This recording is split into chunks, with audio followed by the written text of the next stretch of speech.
Agustin, NPM 20010111102, Prodi Pendidikan Agama Islam, saya dari kelas C. Di sini saya akan mempresentasikan tugas mengenai jurnal sejarah aliran linguistik sebagai tugas mata kuliah Bahasa Indonesia yang diampu oleh Bapak Andre Tiono Kurniawan, SPMEDI.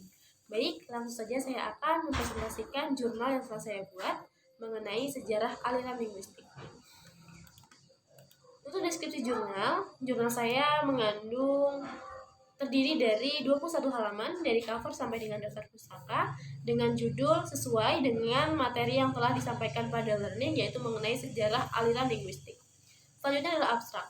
Penulisan jurnal ini dilatar belakangi karena kita perlunya memahami kajian tentang ilmu linguistik dan sejarah mengenai aliran-aliran linguistik, sehingga di sini saya mengajak para pembaca untuk membaca jurnal saya, kemudian memahami berbagai pengetahuan mengenai linguistik dan sejarah aliran linguistik.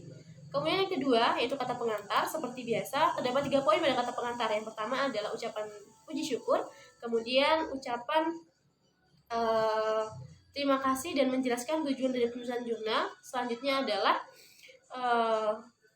penyampaian permintaan maaf atau permohonan maaf dari penulis kepada pembaca jikalau di dalam jurnal yang telah saya buat ini terdapat sedikit ataupun kesalahan yang tidak saya sengaja yang nampak pada jurnal saya. Jurnal ini saya buat di Rumbia 3 Desember 2020. Kita masuk pada bab yang pertama, yaitu pendahuluan, di mana terdapat 3 poin pada bab ini. Yang pertama adalah latar belakang. Latar belakang dari jurnal ini adalah saya bacakan secara singkatnya mengenai bahasa merupakan suatu hal yang sangat penting dalam kehidupan manusia. Di antara bahasa adalah sistem lambang bunyi yang arbiter atau makna suka yang telah digunakan oleh para kelompok sosial untuk bekerja sama, berkomunikasi, dan mengidentifikasi dirinya. Ilmu yang mengkaji tentang bahasa ada linguistik.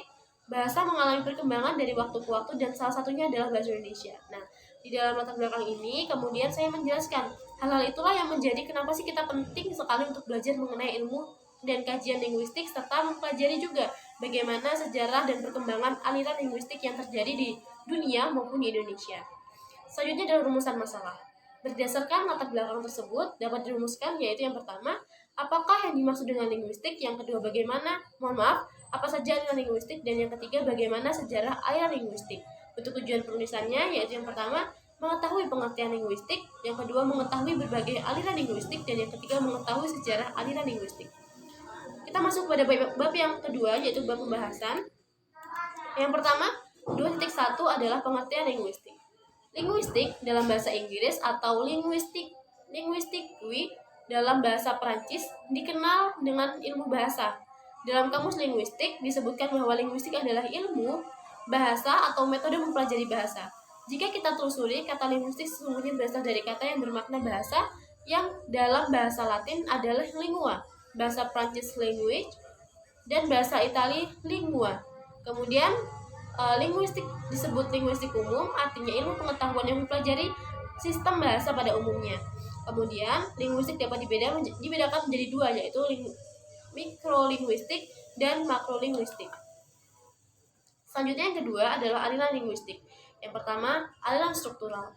Kemudian terdapat ciri-ciri pada aliran struktural. Yang pertama berlandaskan pada paham behaviorisme. Kemudian yang kedua, bahasa berupa ujaran, artinya hanya ujaran saja yang tidak termasuk dalam bahasa. Kemudian bahasa merupakan sistem tanda.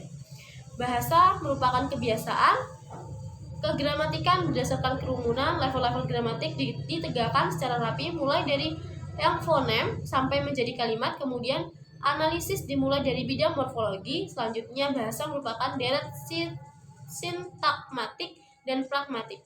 Selanjutnya untuk aliran berikutnya adalah aliran deskriptif. Aliran deskriptif adalah aliran yang memberikan deskripsi atau pemberian dan analisis bahasa.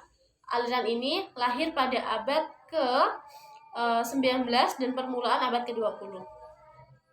Selanjutnya adalah aliran fungsional.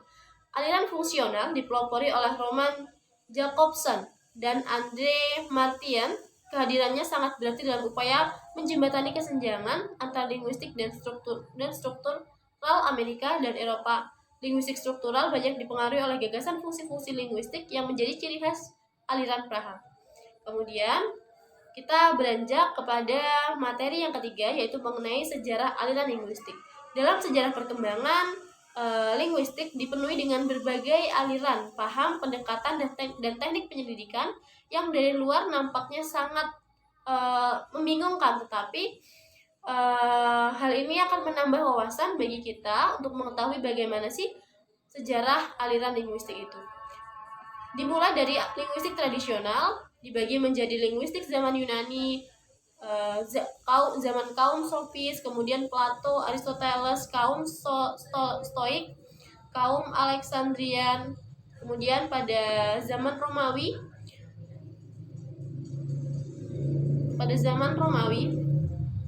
dan masuk kepada gramatika atau tata bahasa Prisia. Selanjutnya, untuk zaman yang kedua adalah zaman pertengahan, di mana pada zaman ini dibagi menjadi zaman Renaissance, dan yang kedua menjelang lahirnya linguistik modern.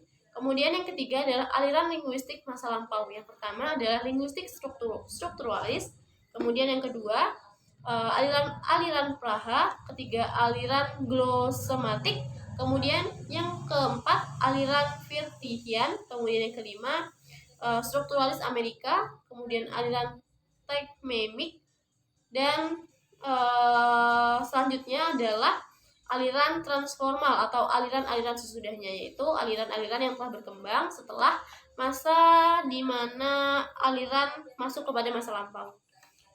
Yang pertama adalah tata bahasa transformasi, kemudian yang kedua semantik generatif, yang ketiga tata bahasa kasus, yang sama halnya dengan tata bahasa transformasi. Tata bahasa rasional ini juga berusaha mencari kaidah-kaidah kesemestaan bahasa. Baik, selanjutnya adalah bab ketiga, yaitu penutup. Kesimpulan dari beberapa pembahasan yang diuraikan pada bab kedua, maka dapat ditarik kesimpulan yang pertama mengenai pengertian linguistik, yang kedua adalah pembagian linguistik, yang ketiga aliran linguistik meliputi aliran struktural, deskriptif, dan fungsional, yang ketiga sejarah aliran linguistik dimulai dari aliran linguistik tradisional dan aliran linguistik pertengahan. Kemudian beberapa aliran linguistik juga dijelaskan pada kesimpulan ini. Kemudian model linguistik transformal dan aliran-aliran yang sesudahnya meliputi tata bahasa semantik generatif dan tata bahasa kasus juga saya jelaskan pada kesimpulan ini.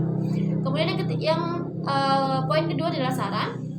Seperti biasa, setelah memahami mengenai sejarah aliran linguistik, saya harap para pembaca dan khususnya saya dapat memahami tentang sejarah aliran linguistik guna terwujudnya pemahaman secara benar tentang macam-macam aliran linguistik dan menambah pengetahuan tentang sejarah bahasa agar senantiasa menjaga dan melestarikan bahasa Indonesia. Saya atau penulis dengan rendah hati menyadari masih banyak sekali kekurangan yang terdapat pada jurnal saya, sehingga saya mengharapkan banyak sekali kritik dan saran yang membangun untuk kesempurnaan jurnal yang telah saya buat ini. Selanjutnya, kita masuk pada halaman yang terakhir, yaitu daftar pustaka. Saya mengambil dari 5 referensi pada jurnal yang kali ini saya buat mengenai sejarah aliran linguistik, telah saya cantumkan pada jurnal yang telah saya buat. Oke. Baik, itu saja presentasi dari saya. Mohon maaf apabila terdapat kesalahan. Saya akhiri, wabillahi taufiq wal hidayah. Wassalamualaikum warahmatullahi wabarakatuh.